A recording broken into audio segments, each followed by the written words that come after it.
जो जनपद के विभिन्न 59 सेक्टर्स में जा कर के ये अपने अपने लोकेशंस पे लगातार मौजूद रहेंगे और वहाँ से गुजरने वाले कांवड़ियों को का मार्गदर्शन भी करेंगे, सहयोग भी करेंगे और वहाँ पे अगर किसी आकस्मिकता होती है तो वहाँ पुलिस संबंधी जो भी आवश्यकता कार्रवाई है उसको भी करेंगे। इसके लिए इनकी लगातार ब्रीफिंग भी चल रही है पॉइंट टू पॉइंट। और इसी क्रम में हम लोगों ने लगातार पिछले 1 महीने से अगर देखें तो जो रोड साइड हमारा जो महत्वपूर्ण कांवड़ मार्ग है उस पे कांवड़ समितियों का गठन हुआ, जो काफ़ी हद तक परंपरागत है। उसमें हमने उनको रिव्यू भी किया, उनके साथ बैठकें की गई। उसमें काफ़ी लोगों ने अपनी जन सहभागिता भी दिखाई और बड़े उत्साह के साथ उन लोगों ने जो भी हमारे शिव भक्त वहाँ से गुजरेंगे उनकी सेवा का संकल्प भी लिया। उसके साथ ही जितने हमारे शिविर हैं जो परंपरागत ही हैं, करीब 200 की संख्या में हैं। गत वर्ष 213 थे, उस अभी भी कुछ लोग अभी अप्लाई करेंगे, तो उनकी अनुमति ली जा रही है संबंधित मजिस्ट्रेट से। और वहाँ पे आवश्यक व्यवस्थाओं के साथ, जिसमें बिजली की, फायर फाइटिंग की, खाद्य व्यवस्थाओं की ध्यान में रखते हुए सारी सुविधाओं के साथ शिविरों का आयोजन भी होगा, उसमें उनको अनुमति दी जा रही है। उनके साथ भी बैठक की गई, धर्मगुरुओं के साथ भी संवाद किया गया लगातार। हम अगर देखें तो पूरे जनपद को हम लोगों ने डाइवर्जन के पॉइंट ऑफ व्यू से भी, ट्रैफिक के पॉइंट ऑफ व्यू से लगभग टोटल हम लोगों ने 5 सुपर जोन में और 19 जोन में और 59 सेक्टर्स में डिवाइड किया है, जिनके प्रभारी एडिशनल एसपी, सीओ रैंक के ऑफिसर्स और इंस्पेक्टर और सब इंस्पेक्टर रैंक के ऑफिसर्स रहेंगे।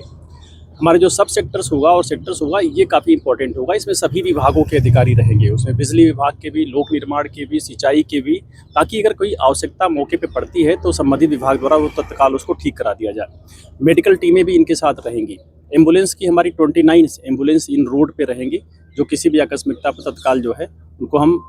मेडिकल एड दे सकेंगे। क्योंकि बुलंदशहर में घाट काफ़ी संख्या में, कम से कम 8 घाट तो हमारे बहुत ही महत्वपूर्ण हैं, जो बहुत अच्छी संख्या में रन करते हैं। उन पे लगातार बैरिकेटिंग्स, अभी हम और डीएम साहब भी गए थे, लगातार भ्रमण कर रहे हैं हम लोग। और पानी क्योंकि थोड़ा घट बढ़ रहा है तो उसको ध्यान में रखते हुए जल के अंदर की बैरिकेटिंग, ऊपर की बैरिकेटिंग, प्रकाश की व्यवस्थाएं, गोताखोर की व्यवस्थाएं, उनसे संबंधित नाविक की व्यवस्थाएं, ये लगातार की जा रही हैं। अभी भी हम लोगों ने कुछ रेनकोट भी मंगाए हैं, टार्च और ड्रैगन लाइट भी मंगाई गई है, वो भी थानों पर और संबंधित जगहों पर वितरित कर दिया गया है। हमें अतिरिक्त फोर्स भी मिली है पीएससी की, और फ्लड की भी हमें कंपनियां मिली हैं, जिनको हम घाटों पर डिप्लॉय करेंगे। क्योंकि इसमें हमारा जो मस्तराम घाट है, बवस्टरगंज घाट है, जो हमारा अवंतिकाबाई माई का घाट है, इसके अलावा गांधी घाट और राम घाट, राज घाट, कर्णवास का घाट, इन पे थोड़ा ज़्यादा भीड़ होती है, इन घाटों पर ज़्यादा व्यवस्था की जा रही है। क्योंकि ट्रैफिक डाइवर्जन्स में आसपास के जनपदों से कोऑर्डिनेशन की भी ज़रूरत पड़ती है, तो लगातार संभल से, अलीगढ़ से इसमें संवाद भी किया गया।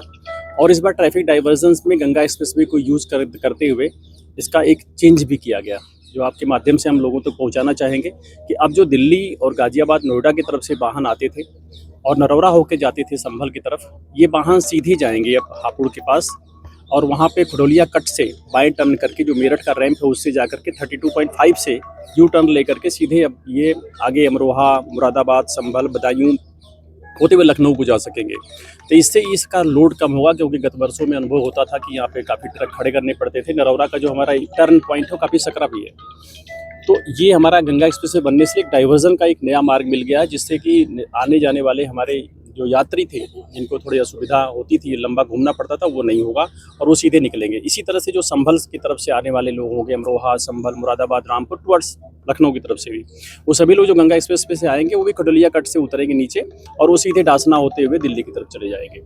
इसका एक व्यापक प्लान तैयार किया गया है, जो आज एडीजी जोन सर के यहाँ सभी कंसर्न जनपदों के अधिकारी भी जा रहे हैं और फाइनल करके आज उसको फाइनल हो जाएगा। तो इससे हमने जो गंगा एक्सप्रेस बनने से भी जनपद को कुछ फ़ायदा होगा, क्योंकि हमारे पास जो भारी वाहनों का डाइवर्जन का लोड आता था वो थोड़ा कम होगा।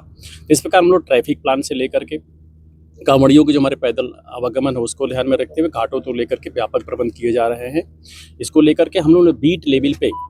हर थाना क्षेत्र से किस बीट से कांवड़ियों का कौन सा जत्था कहाँ जा रहा है और उनके साथ कौन सा डीजे बुक है, इसके भी रजिस्टर बनाए हैं। हर थाने पर एक काउंटर रजिस्टर बना, जिसमें एंट्री है कि अगर हमारा जत्था कोई जा रहा है तो उसके साथ डीजे कहाँ का बुक हुआ है और वो लोग किन रास्तों से जाएंगे, क्योंकि अमूमन ये रास्ता है मेरठ होते हुए हरिद्वार का अख्तियार करते हैं, कुछ गढ़ जाते हैं लोग काफ़ी, और कुछ लोग अमरोहा होकर बिजनौर होकर के भी जाते हैं हरिद्वार। तो उनके रास्तों को डिफाइन करते हुए 3 कैटेगरी की लिस्ट भी बनाई गई है और हम सभी से अनुरोध भी किए हैं कि जाकर के रास्तों में या चाहे डीजे हैं, चाहे हमारे कांवड़ संघ, कोई भी ऐसी गतिविधियां न करें जो शासन प्रशासन के दिए गए निर्देशों के इतर हों और जिससे किसी प्रकार की समस्या पैदा हो। मुझे उम्मीद है सभी लोग उसका अनुपालन करेंगे और ये त्यौहार हम लोग बिल्कुल हर्षोल्लास से मनाएंगे। देखिए, जहाँ तक होटल ढाबों के प्रश्न है उसको फूड डिपार्टमेंट